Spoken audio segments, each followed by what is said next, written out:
Mr. President,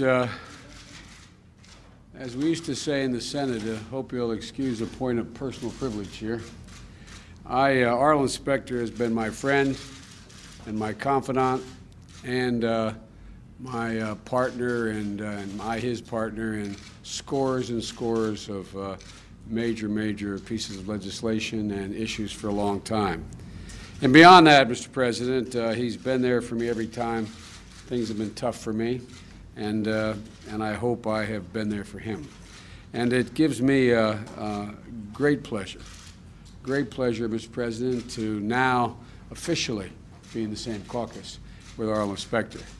We've ridden the train for so many years. We've visited each other's homes, our families, that it's just, as again, a point of personal privilege, it's just a delight to have no separation.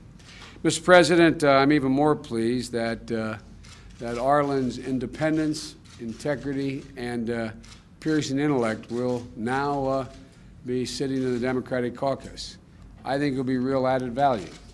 Anyone who thinks that Arlen is going to cash in his independence politically has another thing coming. But I think our caucus and our party will be better for it, and the consequences, I think we'll be able to serve the country even better than we have. And the people of Pennsylvania are going to continue to benefit from his fierce, and I emphasize, and I need not tell you, Mr. President, his fierce commitment to the people of Pennsylvania and to this country. So, Mr. President, I am pleased to introduce a man of immense personal courage and unmatched integrity, my friend Arlen Specter. Thank you. Thank you, Mr. Vice President, and thank you, Mr. President, for your support and encouragement. I was unwilling to subject my 29-year record in the United States Senate to the Pennsylvania Republican primary electorate, but I am pleased to run in the primary on the Democratic ticket, and am ready, willing, and anxious to take on all comers in a general election. I have not represented the Republican Party. I have represented the people of Pennsylvania, and I will continue to do just that. As I said yesterday, I will not be an automatic 60th vote. There have been positions which I talked about yesterday and will not re-enumerate where I stand in a different position from the traditional position of the Democrats, and I will continue that independence. I do think, Mr. President, that I can be of assistance. You have projected the administration that I feel very comfortable with.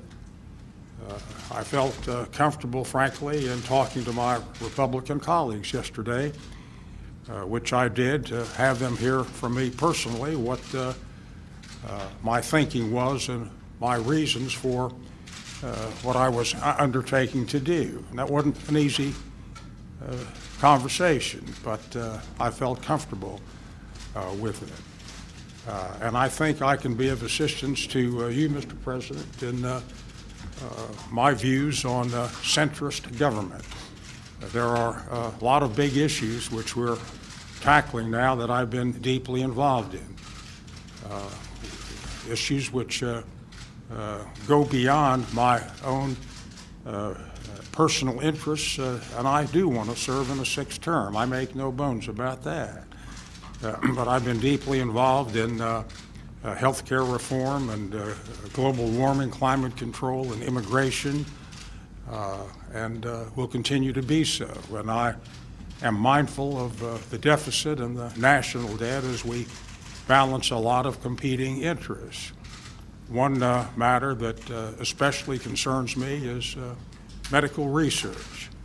I think it is scandalous that we have not done more to harness the scientific know-how in America with the gross national product we have to do more to cure the maladies of the world. And I've taken the lead with Senator Tom Harkin on a bipartisan basis in increasing NIH funding. And I think that that has saved or prolonged lives, including mine. And that's a big reason why I'm so anxious to stay in the Senate and carry that work forward.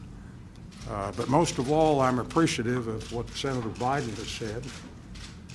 We have talked over every problem under the sun and under the moon. We've ridden that train together again and again, and we've supported that train. We've helped finance it, and I appreciate what you have in the stimulus package, Mr. President. When I talked to the President yesterday, I said, I haven't seen you in the elevator lately. His office used to be right down the hall from mine on the 7th floor of the Hart Building, and he hadn't come back lately. So I said I was calling him up just to chit-chat. And I got to know the President to some extent in the Senate. I talked to Arlen already, but Joe taught me how to do that. But just one personal comment. The President approached me when he was Senator Obama before the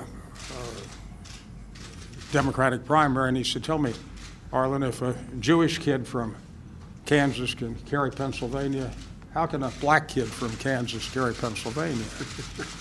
And I gave him some advice, and he became President of the United States of America. That's how it works. Thank you so much, Arlen. Thank you. Well, let me start out by just saying I'm thrilled to have Arlen in the Democratic caucus. I have told him that he will have my full support in the Democratic primary. Joe Biden has said the same thing. We are confident that Arlen Specter is going to get a 6th term in the Senate, and the American people are going to be better off for it. I'd like to say a few more things about Arlen, but before I do, I'd like to briefly address the ongoing challenge posed by the H1N1 flu virus. We are closely and continuously monitoring the emerging cases of this virus throughout the United States. Overnight, we also received confirmation that an infant in Texas has died as a result of this virus. And my thoughts and prayers and deepest condolences go out to the family, as well as those who are ill and recovering from this flu. This is obviously a serious situation, serious enough to take the utmost precautions. Secretary Napolitano, Secretary Sebelius, and our entire team are in close contact with state and local authorities around the nation, but I would also urge health agencies in local communities to be vigilant about identifying suspected cases of this virus in your areas and reporting them to the appropriate state and federal authorities in a timely way. We need your assistance. It's also the recommendation of our public health officials that schools with confirmed or suspected cases of H1N1 should strongly consider temporarily closing so that we can be as safe as possible.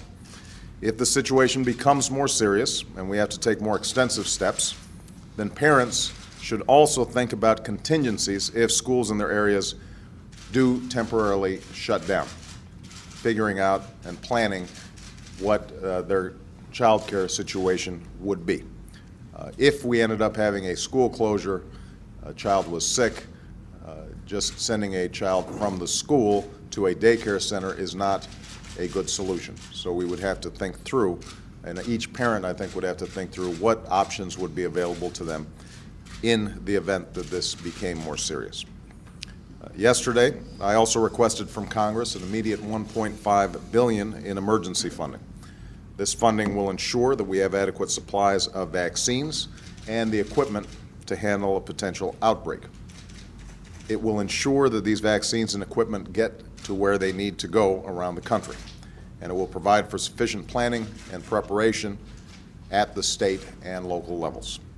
Now, every American should know that the federal government is prepared to do whatever is necessary to control the impact of this virus, but there are also steps that Americans can take individually. They're the same steps that you would take to prevent any other flu. Keep your hands washed, Cover your mouth when you cough. Stay home from work if you are sick. Keep your children home from school if they are sick. I'll continue to get constant updates on this situation from the responsible agencies, and we will continue to offer regular updates to the American people about the steps they need to take and the steps that we are taking. And I can assure you that we will be vigilant in monitoring the progress of this flu, and I will make every judgment based on the best science available. Now, part of the reason we have such an outstanding array of scientists and researchers is because of the tireless efforts of the gentleman standing to my right. Having courageously battled multiple life-threatening diseases of his own, and let me tell you, Arlen Specter is one tough hombre. He has become a champion for public health in this country. He's most recently responsible for the increase in funding for the National Institutes of Health so that it can continue to discover the cures and treatments that will save countless lives. And that brings me to why we're here today. Today I have the honor of standing next to the newest Democrat from the state of Pennsylvania. I know that the decision Senator Specter made yesterday wasn't easy. It required long and careful consideration, and it required courage. But I know that it also reflects an independence that has been the hallmark of Arlen Specter's career since the days he arrived in Washington. He has never been in the Senate to fight for any particular party, but rather for the men and women of Pennsylvania who sent him here. And this is also why I don't expect that Senator Specter will agree with every decision I make and support every single one of those policies. I don't expect Arlen to be a rubber stamp. I don't expect any member of Congress to be a rubber stamp. In fact, I'd like to think that Arlen's decision reflects a recognition that this administration is open to many different ideas and many different points of view, that we seek cooperation and common ground, and that in these 100 days we've begun to move this nation in the right direction. As I told Senator Specter yesterday, he has my full support, my full commitment to work with him on those areas where we do agree, areas like healthcare, education, expanding America's manufacturing base, and medical research. I look forward to working with the Senator on these and other issues in the coming weeks and months. I'm eager to receive his counsel and advice, especially when he disagrees. And I have great respect and admiration for the decision that he has made. You know, Senator Specter often tells the story about his father, Harry Specter, who came to this country from Russia nearly a century ago. He fought in World War I and was seriously wounded in action. Later, he became one of the thousands of veterans who never received the bonus that our government promised in return for the brave service that they had rendered to our nation. Many of these veterans would later march on Washington because of that broken promise, and some were shot at by their own government because they were voicing dissent. Arlen Specter has said that his career in public service has been one long journey to get his father's bonus. And until he does, he plans to keep on running. It's a metaphor that's particularly apt today as he begins the next chapter in his proud effort to fight for all those men and women who need and deserve a voice in Washington. And so I'm grateful that he is here, and I'm also grateful that Joe Biden paid him a little attention on the train. Thank you very much, everybody.